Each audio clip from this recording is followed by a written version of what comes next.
The municipal fire chief of Tokyo stood in his office on the evening of March 8, 1945, reviewing damage reports from previous raids. Minor structural fires, containable losses. His bucket brigades had performed adequately. He filed the reports with the confidence of a man who believed his city's defenses were sufficient. Within 24 hours, 16 square miles of Tokyo would cease to exist. The underestimation of American incendiary warfare represents one of history's most catastrophic failures of strategic imagination, a miscalculation that would transform 67 Japanese cities into landscapes of ash and expose the fatal vulnerability of wood and paper civilization to modern chemistry. The story begins not with bombs, but with gasoline that refused to behave. Cambridge, Massachusetts. February 1942. The chemistry laboratory at Harvard University smelled of petroleum distillates, rubber compounds, and the acrid tang of failed experiments. Professor Louis Fieser hunched over a beaker, stirring a mixture that would change warfare forever. Standard gasoline, he had discovered, made a poor incendiary weapon. It splashed. It ran off surfaces. It evaporated before igniting structures effectively. Fieser needed gasoline that would stick and burn. His solution was elegantly simple. Thicken the fuel with aluminum salts derived from naphthenic and palmitic acids. The result was a gel that clung to whatever it touched: wood, metal, fabric, skin, and burned at temperatures exceeding 1,000 degrees Fahrenheit. They called it napalm, a portmanteau of its chemical components. The jellied gasoline would adhere to building eaves, seep into cracks, and resist water-based firefighting efforts. By 1943, American factories were producing napalm in quantities that would have seemed impossible to pre-war military planners. The delivery system was equally ingenious. The M69 incendiary bomblet weighed just 6 ounces, a small hexagonal tube filled with jellied gasoline and fitted with a simple igniter. But these bomblets weren't dropped individually. They were packed by the dozens into cardboard clusters that broke open above the target, scattering fire across entire neighborhoods like lethal seeds. Each B-29 superfortress could carry thousands of these bomblets. The Japanese watched the development of American air power with a mixture of respect and dismissal. Yes, the Americans had impressive industrial capacity. Yes, their B-29s were remarkable aircraft. But Japanese cities had survived fires for centuries. Their civil defense networks, their fire breaks, their community bucket brigades, these had always been sufficient. They were preparing for the wrong war. Tokyo's urban landscape was a tinderbox waiting for a match. The traditional machiya townhouses that lined every neighborhood street featured wooden frames, paper shoji screens, tatami floors woven from rice, straw, and lacquered furniture that had been dried for decades. These weren't just homes. They were carefully constructed fuel sources. Narrow alleys separated structures by mere feet. Wooden verandas and eaves created perfect channels for flames to leap from building to building. More critically, Japan's wartime economy had dispersed manufacturing throughout residential areas. Small workshops where families both lived and worked produced aircraft components, uniform buttons, artillery parts, and precision instruments. A single city block might contain 36 homes and a dozen small factories, all built from the same combustible materials. Strategic planners in Washington understood what Tokyo's fire chiefs did not. You couldn't separate Japanese war production from Japanese housing. General Curtis LeMay took command of the Deep Bomber Command in January 1945. He inherited a bombing campaign that wasn't working. High-altitude precision bombing, the doctrine that had proved effective in Europe, was failing over Japan. The jet stream scattered bombs. Cloud cover obscured targets. Japanese fighters and anti-aircraft fire took steady tolls on the attacking formations. LeMay made a decision that would define the final months of the Pacific War. Switch to low-level night incendiary attacks. Strip the bombers of their defensive guns to carry more bombs. Fly at 5,000 feet, below the effective range of most anti-aircraft batteries. Attack at night when fighters couldn't intercept. And don't aim for factories. Aim for the wooden neighborhoods that surrounded them. The tactical shift was radical. The moral calculus was deliberate. LeMay later told reporters a version of his reasoning. Destroying the cities would destroy the war industries woven into them and break civilian morale. Whether this constituted strategic necessity or war crime would be debated for generations. But the mathematics were undeniable.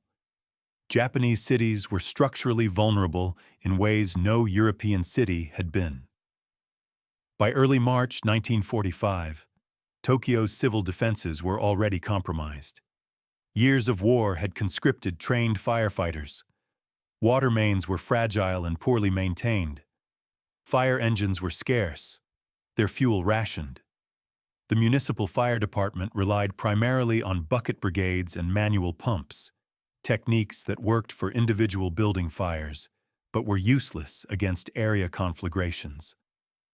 The populace had been drilled in fire prevention, dig fire breaks, maintain bucket lines, practice evacuation routes.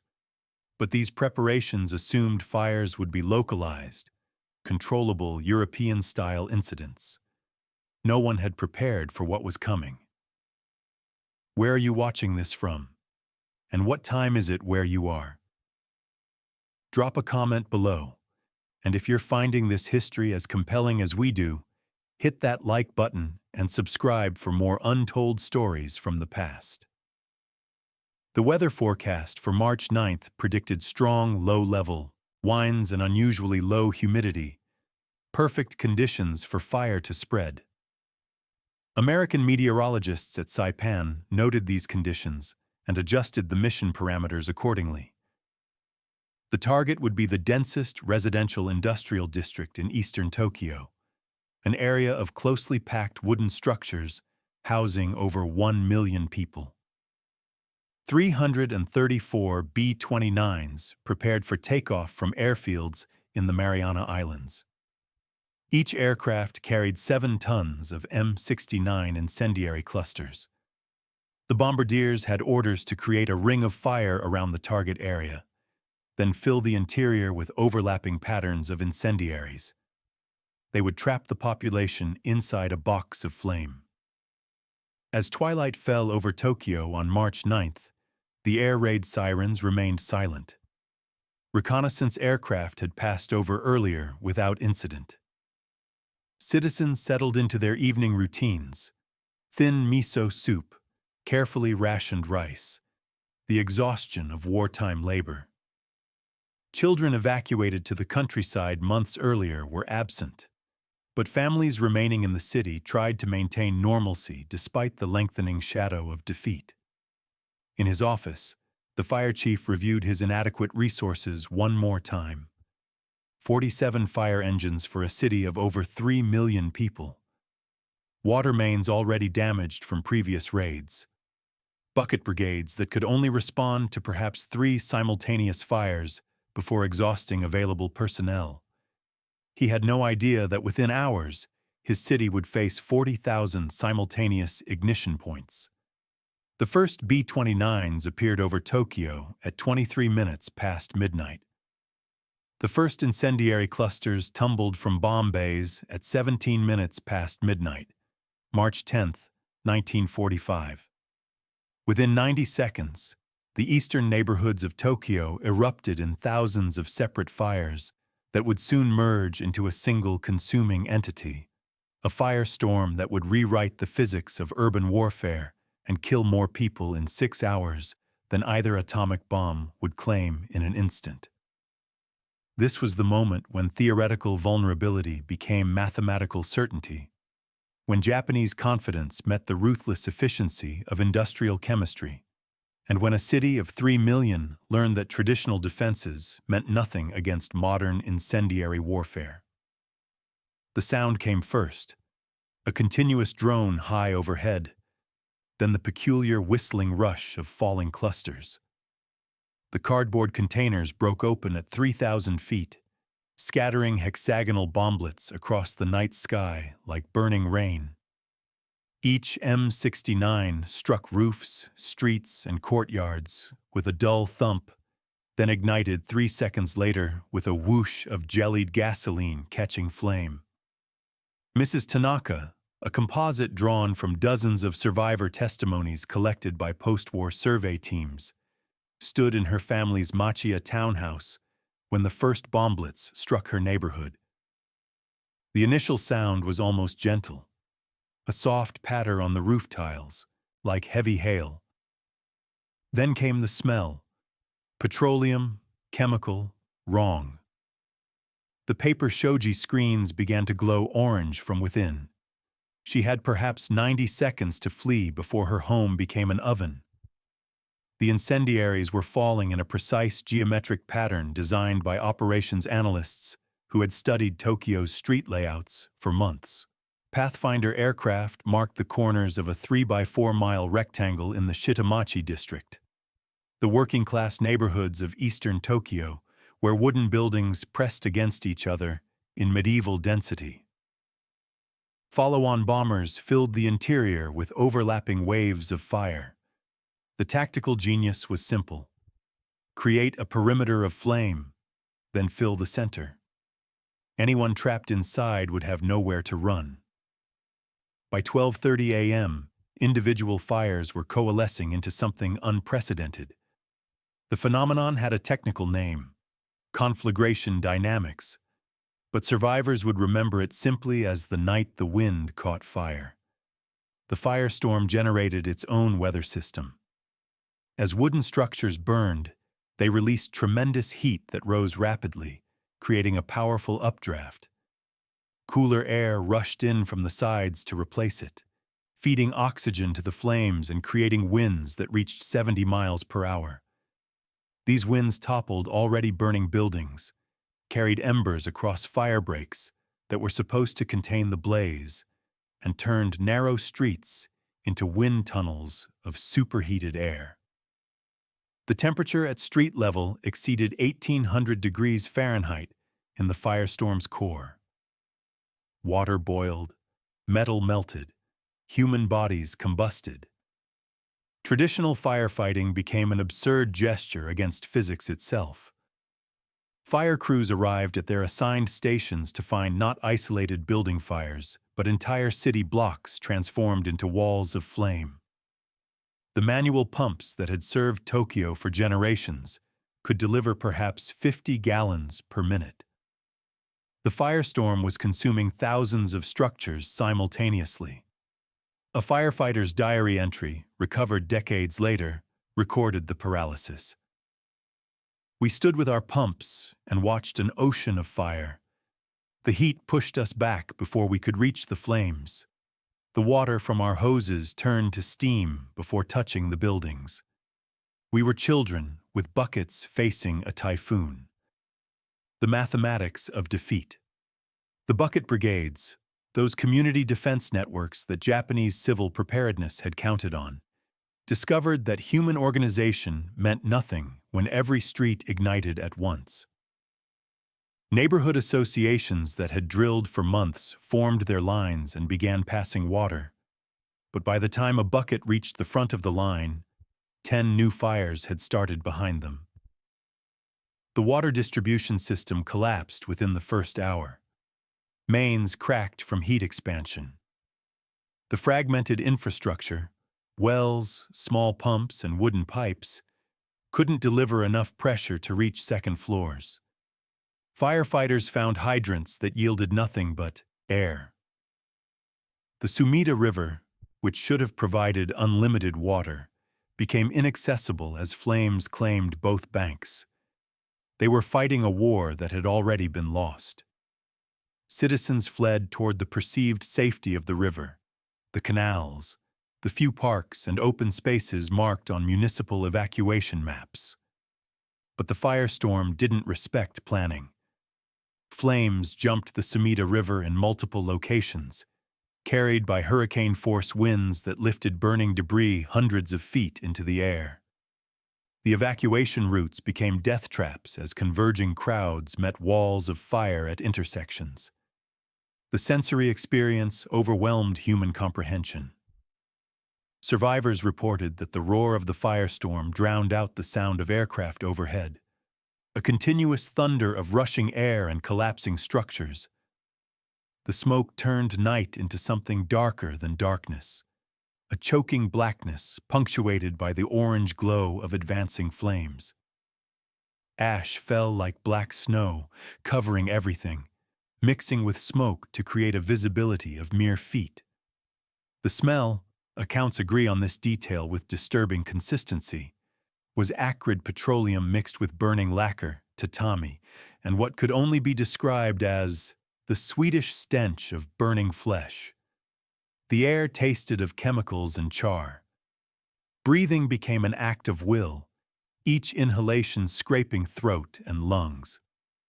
One survivor, interviewed by American survey teams in 1946, described the wind.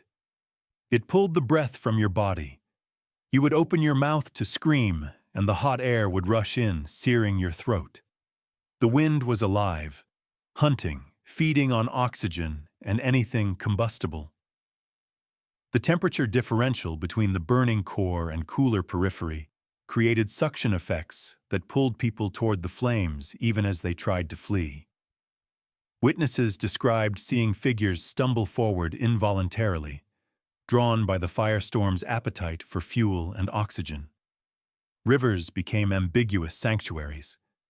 Tens of thousands jumped into the Sumida River and its tributaries, seeking escape from heat that made breathing impossible. But the water itself was no guarantee of survival. Near the banks, where burning buildings lined the shores, the water temperature rose to scalding levels. Those who stayed too close to the edges suffered burns. Those who swam too far from shore risked hypothermia in March's cold water. American reconnaissance photographs taken at dawn would show bodies stacked along riverbanks, people who had successfully reached water only to die from exposure, smoke inhalation, or the crush of crowds pushing from behind.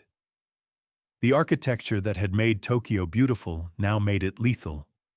The narrow alleys designed for pedestrian intimacy became funnels for superheated gas.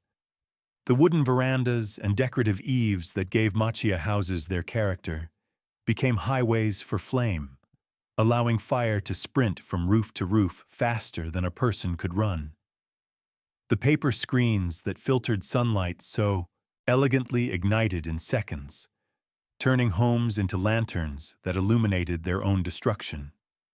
Each detail of traditional construction, chosen for aesthetics, climate adaptation, or economy, became a vulnerability that American planners had cataloged and weaponized. By 3 a.m., the Pathfinder crews who had marked the initial target box radioed back reports that exceeded their worst-case projections. The fire was creating smoke columns visible from 100 miles away. Updrafts were strong enough to buffet aircraft at 10,000 feet. The heat signature was overwhelming infrared sensors. One pilot's after-action report, preserved in Air Force archives, noted with clinical detachment. The target burned like a furnace. Columns of smoke reached 10,000 feet.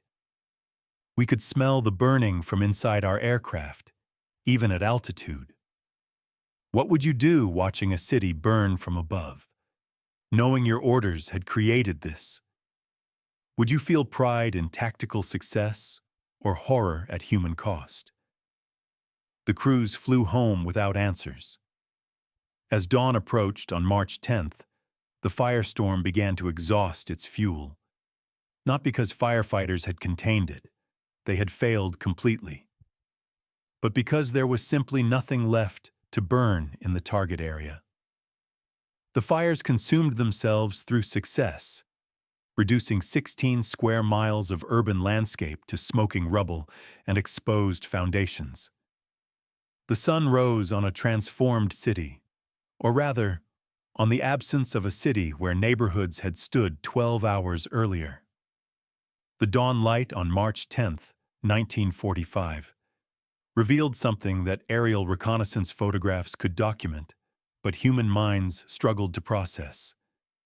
16 square miles of Tokyo had been erased.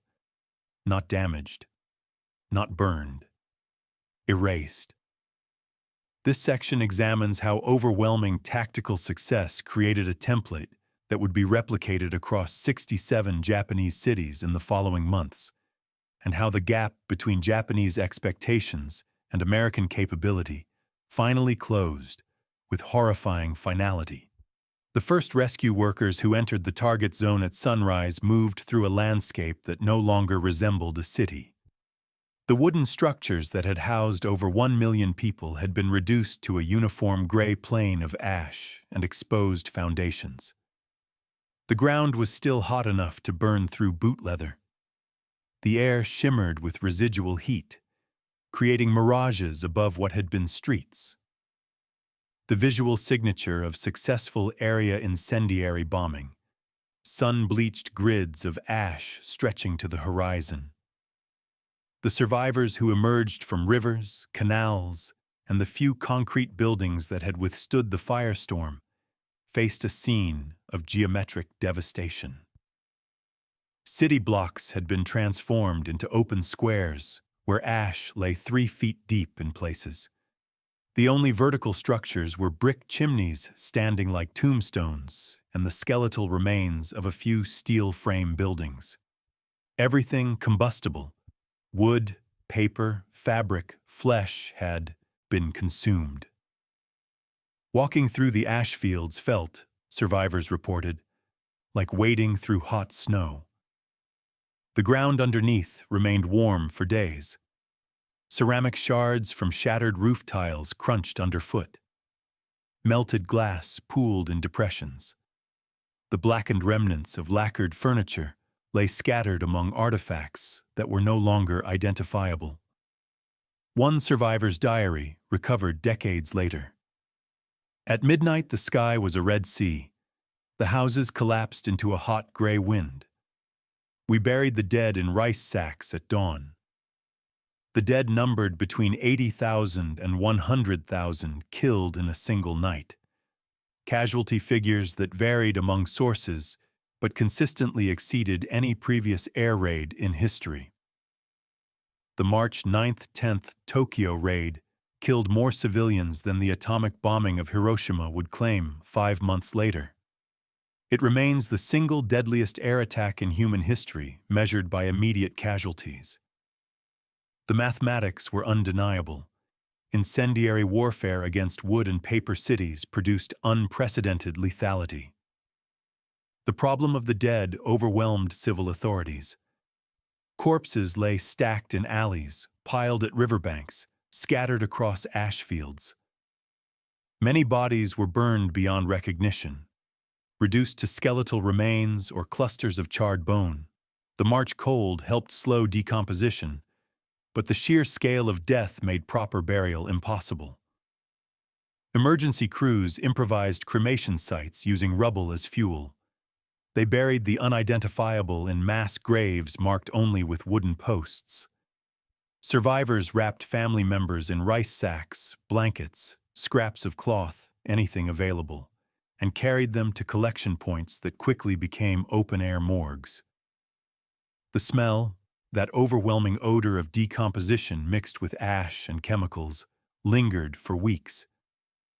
Residents wore cloth masks soaked in vinegar.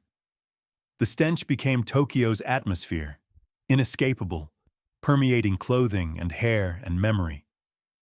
Medical services collapsed under demand that exceeded capacity by orders of magnitude. The raid had damaged or destroyed municipal hospitals. Many physicians had been conscripted for military service.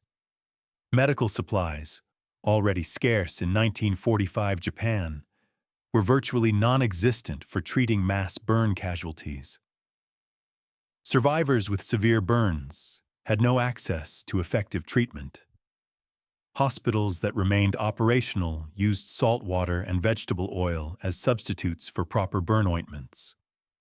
Many victims died from infections days after the raid, their injuries untreated or inadequately dressed. The lack of antibiotics, penicillin existed but was unavailable to Japanese civilians, meant that even moderate burns often proved fatal. The homeless numbered in the hundreds of thousands from Tokyo alone. By summer 1945, over 1 million Japanese across all bombed cities had lost their homes to incendiary attacks. These weren't people who could rebuild quickly. The total destruction of residential areas meant no salvageable materials, no intact infrastructure, nowhere to start reconstruction. Refugee families moved into parks, temples, undamaged school buildings, and rural areas that accepted evacuees. Many simply squatted in the ash-covered lots where their homes had stood, erecting rough shelters from scavenged materials and waiting for a government that had no resources to offer assistance. The wartime economy had already reduced urban food rations to near starvation levels by early 1945. The destruction of housing also destroyed stored food, disrupted distribution networks, and eliminated the small household gardens that supplemented official rations. Survivors faced hunger alongside homelessness. Daily rations consisted of rice allocations that fluctuated wildly, sometimes as low as 100 grams per person, thin miso soup, occasional small fish or pickles. Many survivors described eating grass, tree bark, and whatever could be scavenged from bombed areas. The social fabric frayed as hunger competed with community solidarity. But the strategic impact extended far beyond Tokyo. American planners had been watching the results with clinical interest. The post-strike reconnaissance confirmed what operations analysts had predicted. Japanese cities were systematically vulnerable to area incendiary attack. The United States Strategic Bombing Survey would later document this vulnerability with precision. Wood and paper domestic architecture, combined with dense urban planning, created perfect conditions for conflagration. General Curtis LeMay received authorization to replicate the tactic immediately. 6 days after the Tokyo raid, on March the 16th or 17th, 307 B-29s struck Kobe with incendiary clusters. 3 square miles of the city burned. Then Osaka on March 13th, 14th. Then Nagoya. City after city experienced the same sequence: the drone of aircraft at night, the falling rain of bomblets, the coalescing firestorm, the morning landscape of ash. The assembly line destruction of Japanese urban civilization had begun. Each raid refined the tactics. Bombardiers learned to adjust drop patterns for wind conditions. Mission planners identified the most combustible neighborhoods in each city, the dense residential industrial districts where housing and small workshops intermingled. Weather forecasters timed raids for optimal burning conditions: low humidity, strong surface winds, clear nights. The B-29s flew from the Mariana Islands, Saipan, Tinian, Guam, bases that had been jungle 18 months earlier and were now complexes of runways, maintenance facilities, and bomb storage that rivaled major cities in infrastructure. The logistical achievement of projecting air power 1,500 miles from base to target, night after night, demonstrated American industrial capacity as clearly as the destruction itself. Japanese air defenses proved helpless against the low-level night raids. Fighter interceptors struggled to find bombers in darkness. Anti-aircraft fire was ineffective against aircraft flying at 5,000 feet, below the optimal engagement range for heavy flak, above the reach of light weapons. The stripped-down B-29s, flying without defensive armament to carry maximum bomb loads, were vulnerable in theory, but protected by darkness and altitude in practice. The equation was brutally simple. American bombers could attack at will, Japanese cities would burn, and no defense could stop it. What does it mean when your enemy can destroy your cities and you cannot retaliate, cannot defend, can only wait for the next raid? The psychological impact on Japanese military leadership and civilians alike was crushing. The recognition that American industrial power had translated into absolute air supremacy. By summer 1945, the pattern had been applied to 67 Japanese cities. American crews flew missions with the routine of factory work. Pre-flight checklist, takeoff, navigation to target, bomb release, return to base. The destruction of urban Japan had become an industrial process, systematized and repeatable. The sensory details of aftermath became grimly familiar across cities. The ash-covered ruins, the smell of destruction, the desperate searches for family members, the improvised shelters, the hunger. Each city's experience echoed Tokyo's, proof that March 10th had not been an aberration, but a demonstration of method that would be executed with ruthless efficiency. The strategic doctrine had proved itself. You could break a nation's capacity to wage war by destroying the cities where workers lived and small industry operated. Whether this constituted military necessity or moral catastrophe would be debated for generations. But the facts were documented, photographed, and archived. American incendiary warfare had functionally destroyed Japanese urban civilization before the atomic bombs ever fell. The firestorm had spread beyond Tokyo. By August 1945, 67 Japanese cities had experienced what Tokyo suffered that March night, and the accumulated weight of destruction had accomplished what American strategists intended: the systematic dismantling of Japan's capacity and will to continue the war. This final section examines not just what burned, but what survived, what changed, and what the incendiary campaign revealed about the collision between industrial modernity and traditional society. Lessons written in ash across the Japanese archipelago. The cumulative statistics documented by the United States Strategic Bombing Survey paint a portrait of systematic urban destruction. Over 178 square miles of built-up areas razed across all targeted cities. In many urban centers, over 50% of structures classified as destroyed or severely damaged. More than 1 million civilians rendered homeless. Casualty estimates ranging from 300,000 to 500,000 killed across all incendiary raids. But the numbers alone miss the texture of collapse. The lived experience of watching your civilization burn, city by city, with no capacity to prevent it. The strategic calculus proved grimly accurate. Japanese war production didn't just happen in large factories that could be precision-bombed. It happened in the one-room workshops woven throughout residential neighborhoods. The family-run operations that produced aircraft rivets, uniform buttons, artillery components, and precision instruments. When those neighborhoods burned, both homes and industrial capacity vanished simultaneously. A machinist lost his lathe, his house, and his livelihood in the same fire. The teenager who assembled radio components in her family's shop lost workplace and shelter together. The dispersed manufacturing that had seemed like a clever adaptation to resource scarcity became a fatal vulnerability when the enemy weaponized chemistry against architecture. The survey teams that fanned across Japan after surrender documented this reality in meticulous detail. They photographed ash field after ash field. They interviewed survivors, They compared pre-war maps to post-war ruins. Their conclusion was unambiguous. Wood and paper cities combined with distributed light industry created perfect conditions for area incendiary attack to achieve strategic objectives. The doctrine had been tested and validated with brutal thoroughness.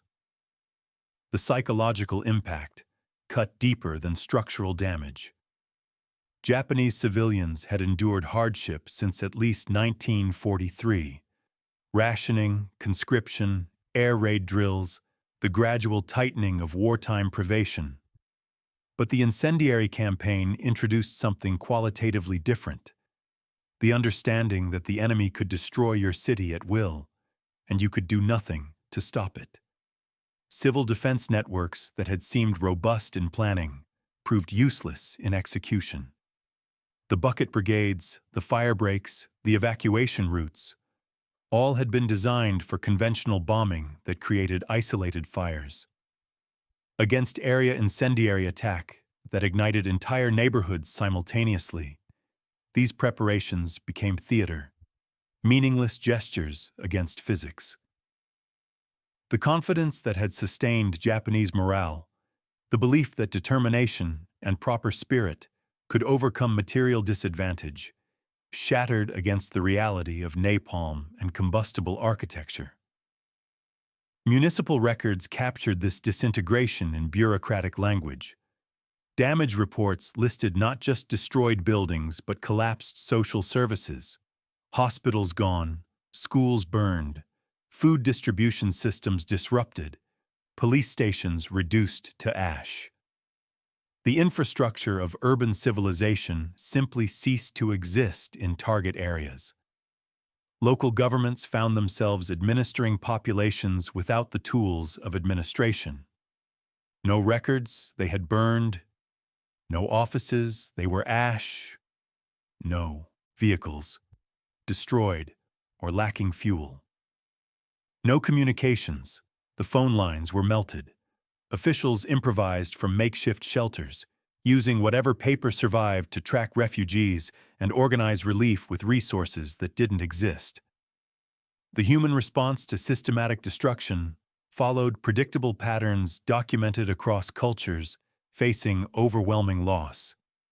Initial shock gave way to desperate activity, searching for family members, attempting to salvage anything from ruins, competing for scarce food and shelter. This phase lasted days to weeks. Then came resignation, the psychological adaptation to a new reality where yesterday's normalcy was irrecoverable.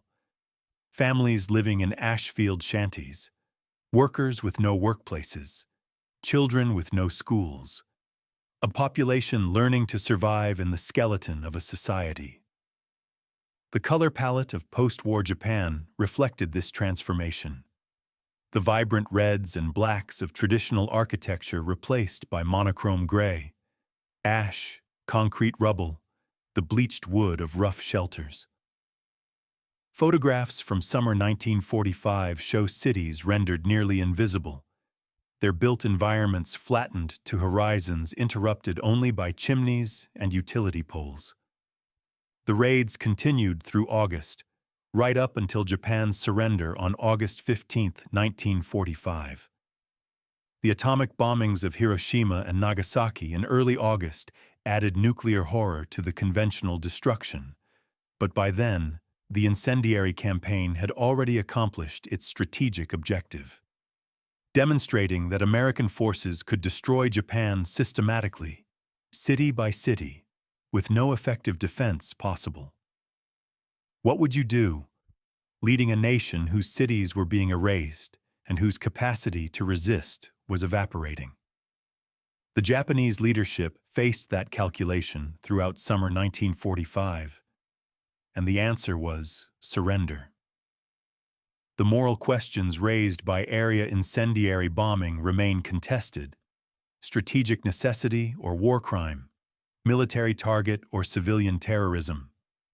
The debate continues in military academies, ethics courses, and historical scholarship. The facts themselves, the dates, the tactics, the casualties, are documented beyond dispute. The interpretation of what those facts mean remains unresolved. What we know with certainty: the M69 incendiary bomblet worked as designed. Napalm adhered and burned as intended. B-29s delivered ordnance with industrial efficiency. Japanese cities burned with the predictability that planners had calculated. The strategic objectives, destroying distributed war industry and breaking civilian morale, were achieved. The post-war years revealed unexpected legacies. Japanese urban planning, when cities were rebuilt, incorporated fire-resistant materials, wider streets, distributed water systems, and building codes designed to prevent conflagration. The lessons written in ash became the foundation for modern fire safety engineering. The survivors carried memories that shaped post-war Japanese culture: a deep aversion to militarism, a commitment to pacifism enshrined in the Constitution, a cultural emphasis on resilience and reconstruction. The firebombing generation rebuilt their nation from ash fields and never forgot what war's full measure cost. For American strategic doctrine, the incendiary campaign validated the concept of strategic bombing as a decisive weapon, though later conflicts would test and challenge that validation repeatedly. The technology of napalm, developed for area incendiary bombing, would be employed in Korea, Vietnam, and subsequent conflicts, each time raising the same moral questions. The night of March 9–10, 1945, stands as a turning point. The moment when Japanese confidence in their defenses met the reality of modern incendiary warfare and found no answer. What began as underestimation ended in surrender, mediated by 67 burning cities and hundreds of thousands of dead. The final accounting is written in ash, documented in survey data, and remembered in survivor testimony. When jellied gasoline met wood and paper architecture, the result was mathematically predictable and strategically decisive. Cities burned, confidence collapsed, the war ended. What remains is not just ruins and statistics, but the understanding that modern industrial warfare had achieved the capacity to destroy urban civilization systematically, and the permanent question of when such capacity should be employed. The Japanese had laughed at the threat initially. By August 1945, laughter had long since turned to ash, scattered across 16 square miles of Tokyo and echoed in 66 other cities where the same formula had been applied with ruthless consistency. The firestorm had proven its point: underestimate American industrial might at civilization's peril. The lesson was written in fire and read in the morning light that revealed only absence where cities had stood. Some truths can only be learned through catastrophe. This was one of them.